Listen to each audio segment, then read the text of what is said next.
आज का दिन महत्वपूर्ण दिन है। इस प्रभास पाटन की धरती ऋषि मुनियों की तपश्चर्या से, ऋषि मुनियों की प्रभा से बनी हुई इस धरती है।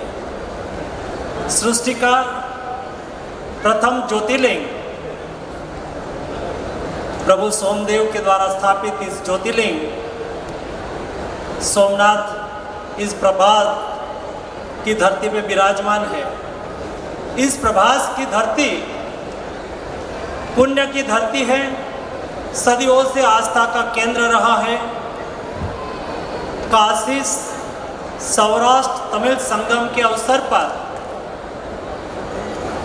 तमिलनाडु से आए हुए सभी सौराष्ट्र और सौराष्ट्र तमिल में रहने वाले और तमिल से उसके साथ आए हुए सब स्वागत करता हूँ।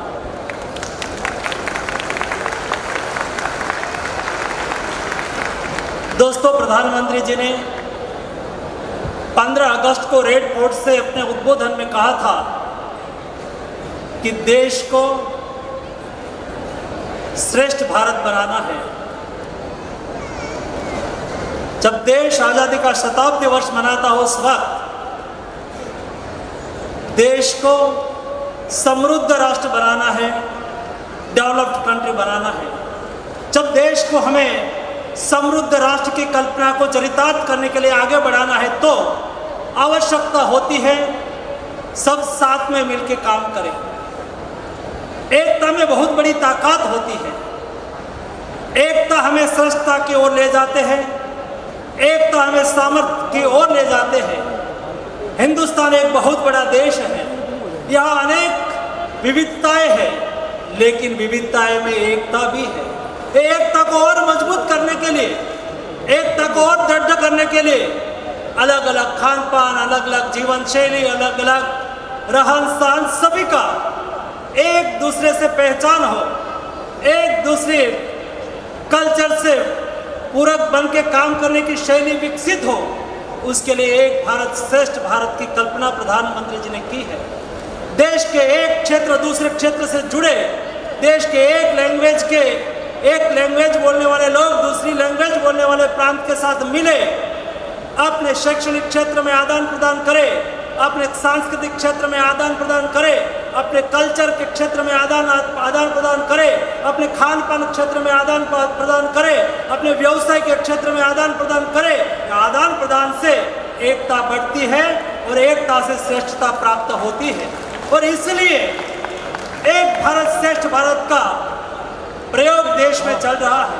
आप सब लोगों ने देखा होगा, आज से 4 महीने पहले 4 महीने पहले तमिल काशी संगम हुआ था।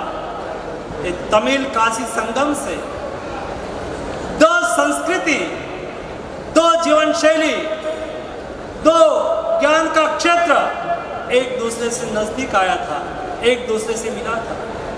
माननीय राजनाथ सिंह जी, मैं आपको इस कार्यक्रम में आप बताना चाहता हूं, आपके संज्ञान में लाना चाहता हूं।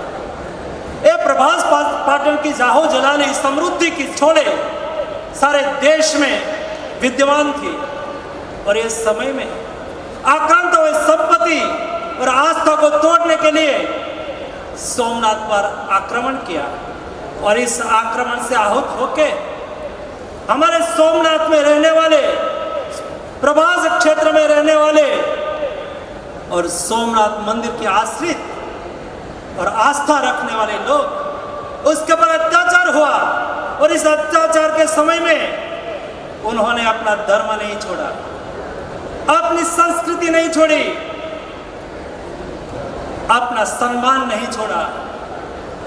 और ये अपनी संस्कृति, अपना सम्मान, अपना स्वाभिमान, अपना धर्म को बचाने के लिए वो यहाँ से माइग्रेट किए। यहाँ से घोघा पोर्ट भावनगर डिस्ट्रिक्ट में आता है, यहाँ से सूरत के बगल में भरूच पोर्ट, वहाँ से समुद्र के मार्ग से महाराष्ट्र गए। सब राष्ट्रवासी यहाँ से महाराष्ट्र गए, वहाँ से तमिलनाडु तक आगे बढ़े।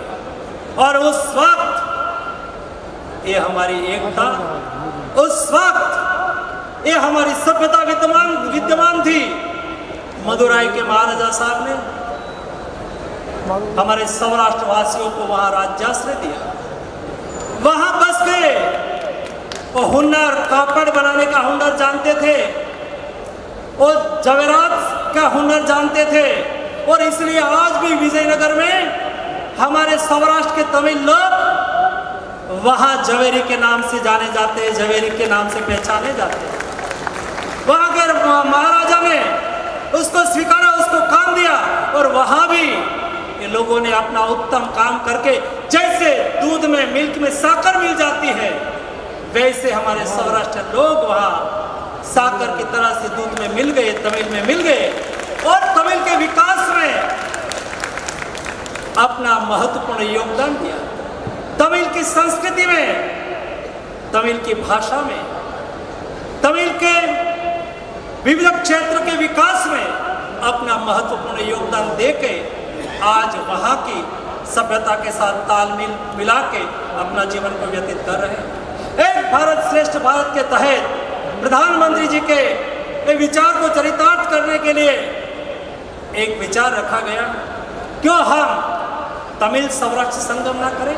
तमिल सौराष्ट्र संगम के द्वारा हमारे सौराष्ट्र से 1000 साल पहले वहां गए हुए लोग फिर अपने मूल वतन के साथ जुड़े। वहां के लोग, तमिल लोग सोमनाथ के साथ जुड़े, गुजरात के कल्चर के साथ जुड़े, परस्पर कल्चर का आदान प्रदान हो, भाषा का आदान प्रदान हो, व्यवसाय का आदान प्रदान हो, और उसके द्वारा हम एक भारत श्रेष्ठ भारत की परिकल्पना को पूर्ण करने की दिशा में आगे बढ़ने के लिए तमिल सौराष्ट्र संगम का आयोजन किया गया। मुझे खुशी है इस कार्यक्रम का आयोजन से लेकर आज तक जिस तरह से तमिलनाडु में उत्साह का वातावरण है, सौराष्ट्र में उत्साह का वातावरण है।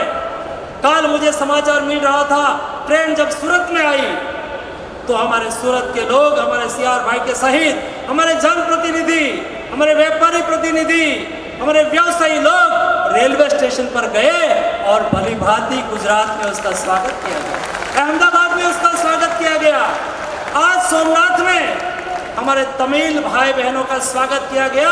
दोस्तों, हिंदुस्तान में एकता का भाव, विविधता में एकता का भाव ये हमेशा विद्यमान रहा है। ये 2-4 दिन का जो उत्साहपूर्ण वातावरण है हमें दिखाई दिया। और मैं ट्रेन का कई वीडियोस देख रहा था, ट्रेन में आ रहे हमारे तमिली भाई बहन वो गीत गा रहे थे, अपना वाजिंत्र बजा रहे थे, संगीत के तार में सुर मिला रहे थे, और हम सोमनाथ महादेव का दर्शन के लिए जा रहे हैं। हमारी 1000 साल पुरानी याद को फिर से याद करने के लिए जा रहे हैं। हम सोमनाथ को मिलने के लिए जा रहे हैं। ऐसा उत्साह ट्रेन में हमने दिखाई दिया। और एक आपके साथ ट्रैवलिंग करने वाले मेरे पहचान वाले थे, और उन्होंने कॉल करके मुझे बताया कि ये ट्रेन नहीं है, ये तीर्थ यात्रा नहीं है। उन्होंने कहा कि जिस दृश्य हमने ट्रेन में देखा, जिस दृश्य हमने रेलवे स्टेशन पर देखा, सचमुच ये संगम है, देश के कल्चर का संगम है, देश के जीवन शैली का संगम है। ये पुण्य काम है, ये पवित्र काम है। ऐसे पवित्र कार्य के साथ जुड़े हुए सब तमिल भाई बहनों का मैं सोमनाथ की धरती पर हार्दिक स्वागत करता हूँ।